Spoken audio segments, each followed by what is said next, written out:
Hey everybody, it's your friendly neighborhood DJ Jazz Hands here with a super awesome treat for you. I was lucky enough to be able to sit down here with Robert Axelrod, the awesome and amazing voice actor for Lord Zedd from the original Power Rangers series, as well as Wizardmon and Armadillomon from the Digimon series, and a lot more cool other Digimon. So Robert, thanks so much for joining us today. Oh, you bet.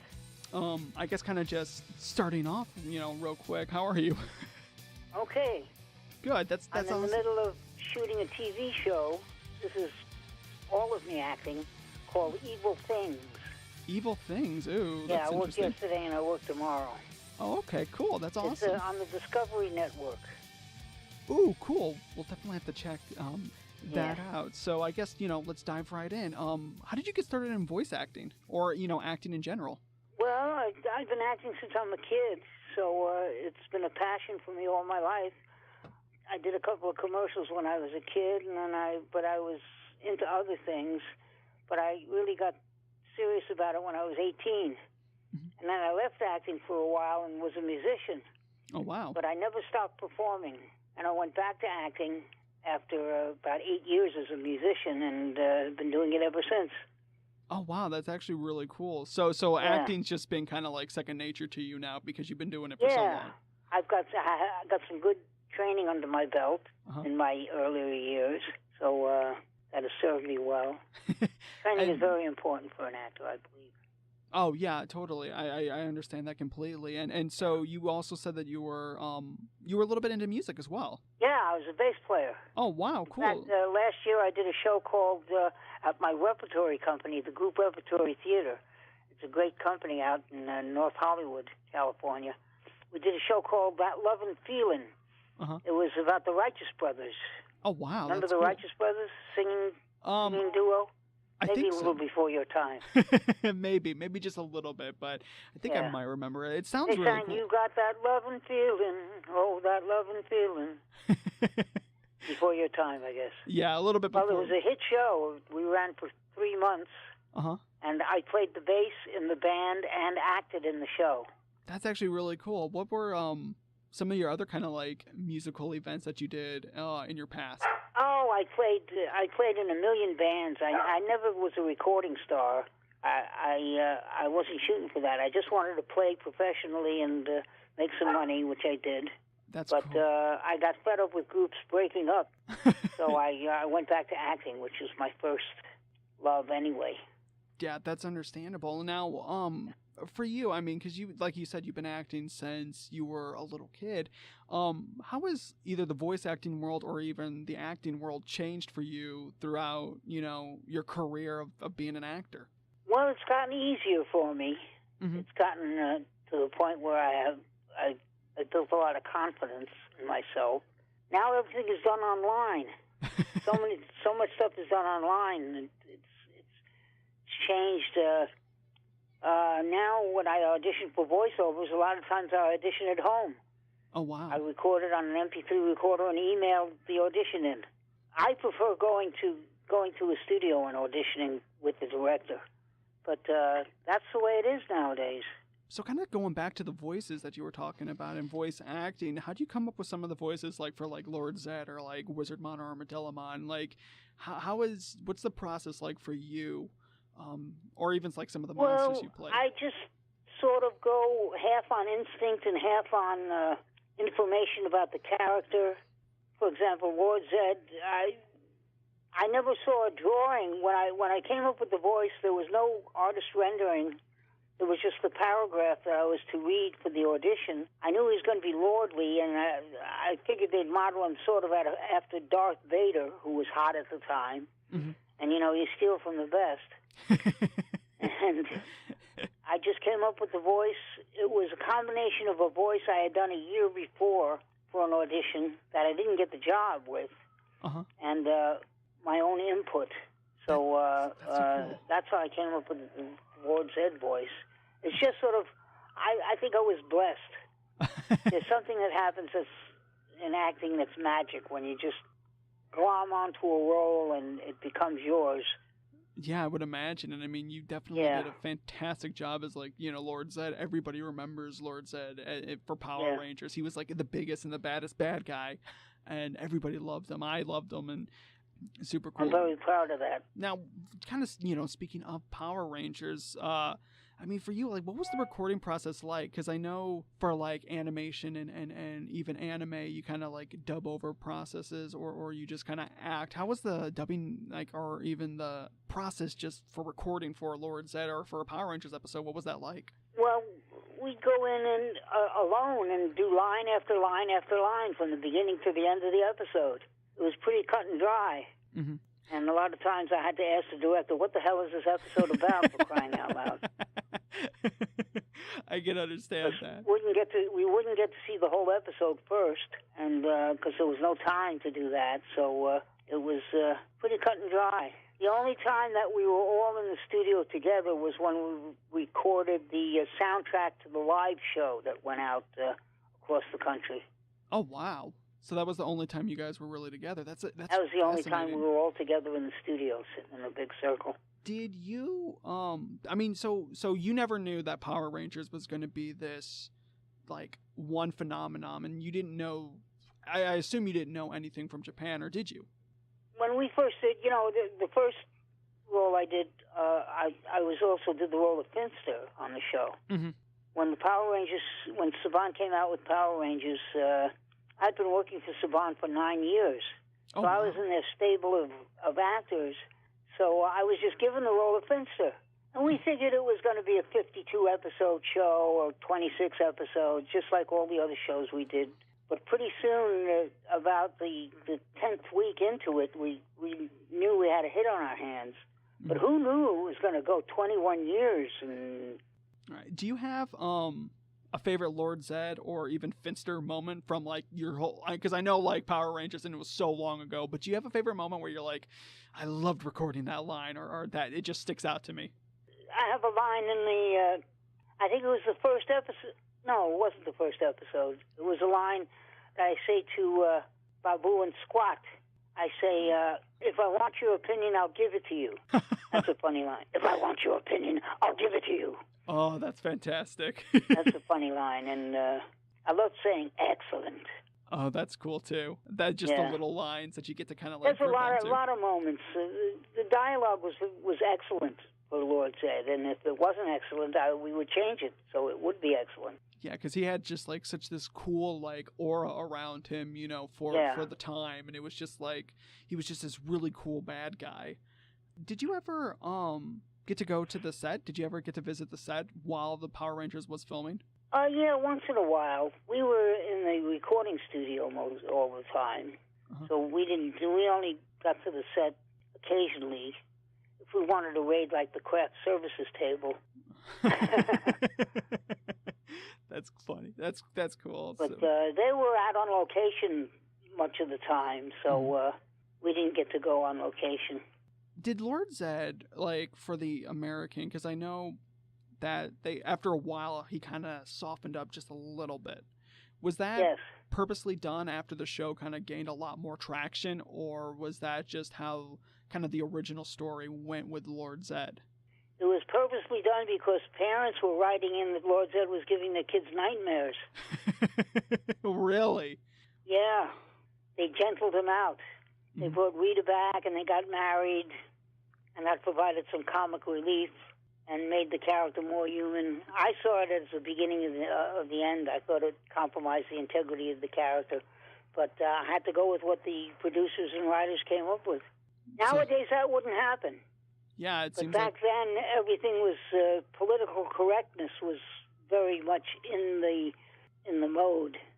Yes, yeah, it does seem like that, and it does seem like nowadays children's shows are able to take a little bit more liberties with a lot of what they're able to kind of get away with censorship-wise. So, I mean, what's it been like for you after all these years, like still now? How's that been? Well, I'm very proud of that. I'm very proud that it's really left a legacy. I go to a lot of conventions. It's always very gratifying when a fan comes up to me and says, you made my childhood, or you scared the heck out of me when I was a kid. I mean, that has to be, like, though, one of the best compliments. Like, out of all the things that could scare a kid, I was the one. I just say, well, I did my job. Thank you. So, what do you actually have you seen the new Power Rangers movie? Yes. Oh, what'd you think of it? I went to a premiere on last Friday night, down in Downey, California. What were your thoughts on it? We did a signing. Carla Perez, who played Rita with the help of Barbara Goodson's voice, is an excellent movie. A lot of humanity in it. A lot of good characters. Yeah, I'll agree. I was able to. I got to see it with my buddy Rod. Oh, good.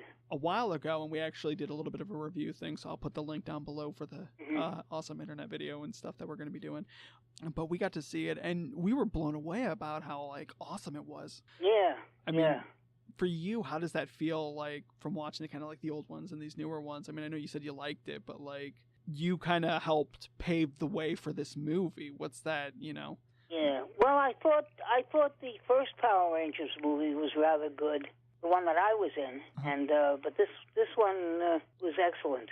I agree. There was a lot of cool, fun moments that I feel captured a lot of the old Power Ranger kind of nostalgia. Now, here's the question, and this is the big one: would you reprise your role as Lord Zedd in these new movies? Oh, sure. Awesome. if the money was right. Well, hopefully Saban and Lionsgate will listen, and hopefully we can get a good, keep the dark Lord Zedd that gave kids I don't know. nightmares. It's they took a lot of liberties with Rita Repulsa by casting Elizabeth Banks and put her in a totally different costume, and so they could do the same with Lord Zedd. I mean, we got to talk about Digimon real quick, too. I mean, not to kind of, shift gears, because Digimon, growing up, I absolutely loved Digimon. I remember having, all the toys. I remember I loved Armadillomon. He was one of my favorites as a kid. So what was it like getting to work on Digimon? I mean, I assume it wasn't a lot different from Power Rangers, because instead of being a monster trying to hurt kids, you're a monster. Well, it was a cartoon. The process is essentially the same. You go in and you do your lines, and you try to find out what the episode's about. You sign out and go home. So the process is pretty much the same. It's just different doing a cartoon. How'd you come up with the voice for Armadillomon? Because I have to ask. I got to tell you, I auditioned for a few Digimon that day. And Armadillomon, I just kind of threw away I did him with a Texas accent. I forget whether that was my idea or the director suggested it.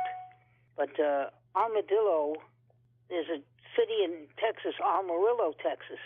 So I said, Armadillo, Texas. Let's make it from Texas. And I just kind of threw the audition away, and I said, I'll never get that. And they loved it. So I got Armadillomon. That's so cool. Because I love hearing that. Because a while ago, my buddy Rod actually got to interview Neil Kaplan, who did the voice for Hawkmon, and he asked him. So I felt like I have to ask you how you got Armadillomon, because you guys were kind of like the trio. You were the new kids on the block for the season 2 Digimon, and so that was always really cool. So do you have fans? Because you also played Wizardmon, who was like a titan in season 1. I think everybody, remembers what happened in season 1 with Wizardmon's death. Did you get a lot of fans coming up to you saying, "Oh my God, I loved Wizardmon," or yeah. So even to this day, he's a really beloved character, even though he was only in 4 episodes. What was that, like for you? I mean, I assume with these characters, because like you said, he was only in kind of 4 episodes, you couldn't make too much of a connection. But I mean, the fact that he stood out, what's that feel like for you now that people? Well, I'm very proud of that. I came up with a good voice. I was just given the role because Tony Oliver gave me the role, and because he knew my voice quality would match the character. And I ran with it. The dialogue was very good. The story arc was real important. So combination of those factors make the character memorable. Yeah. And my performance, I guess. It was totally your performance. If I can be immodest. Oh, it was totally your performance. I remember watching it. I'm like, man, I love Wizardmon. And he's always stuck out in a lot of Digimon fans' head as he's the cool Digimon. He was awesome. Now, Digimon's actually been having kind of new movies come out. Have you heard about this? No. Yeah, Digimon's been doing a couple new movies where they've been reintroducing some of the old cast or old characters of the old Digimon series from season 1 and 2 and stuff. So I guess my question is kind of like the Lord Zedd one. If you get asked, would you reprise your role as Wizardmon or Armadillomon in these new sure, I'd Digimon? love to. Awesome. If the money's right, of course. Yeah, of course. I believe. Yeah. You know, you need to make sure that's right. But to hear you as Wizardmon again or as Armadillomon in these newer, continuities, kind of like a more updated version of the Digimon would be really, really fun. Do you have any advice for people who want to become voice actors or actors, or they grew up with Power Rangers and they would love to work in Power Rangers? Like, do you have any advice for them, for people wanting to kind of? I would say get training and find a teacher that teaches the hows, not the whats. The how to approach a role. I was fortunate enough to have 2 different directors that I worked with that taught the hows, and they taught with the viewpoint of, I'm going to teach you this, now get out and work after I'm finished. Don't keep going to acting coaches all your life, because you lose confidence in yourself. Your acting coach becomes your creative force instead of yourself. I don't know if I'm explaining this correctly. Oh, I think you're doing a fantastic job. But find teachers who teach you the hows and not the whats. Yeah, last question, I promise. Do you have any other work coming up next? Well, tomorrow I'm finishing up this TV show, Evil Things. And then I did a couple of auditions last week that I'm waiting to hear of, but nothing after that. And yeah, totally. And what's the show called again that you're working on right now? Evil Things. And the episode is called The Evil Eye. Awesome. Yeah, we'll definitely keep an eye out for that. Okay. Real quick too, I just, I want to say thank you, Robert. A couple years ago. Oh, my pleasure. Well, a couple years ago, I was at, I actually think I calculated it, and it's been 7 years. 7 years ago, you were actually at a convention here in St. Louis. And it was the first convention I actually ever went to as a kid. And at the time, I had dropped out of school. And you were the first voice actor I ever met. And I remember I went up to you and I asked, hey, my name's Sam. I want to be a voice actor one day, but I dropped out of school. I don't know if I should go for it or this or that. And I remember you told me get an education, because education will take you a lot farther. And that I took that to heart. And since then, I've actually been able to, I graduated from the college that we're at right now. And I just wanted to say thank you for that. Well, great. I'm glad you took my advice. Oh, totally. And I know what's weird. It's like, it's at the time I was super stubborn and I was like a teenager and everything like that. But like, I needed to hear that professional advice, from somebody in the industry that to get an education. And I always love to say, jokingly, because the Power Rangers sometimes got very after schoolish, that like, the Power Rangers didn't keep me in school, but Lord Zedd did. So that's great. Thank you for that. I really do. I appreciate it. But yeah, Robert Axelrod, thank you so much again. And so thanks everybody for tuning in. It's been a blast, and we will see you all next time.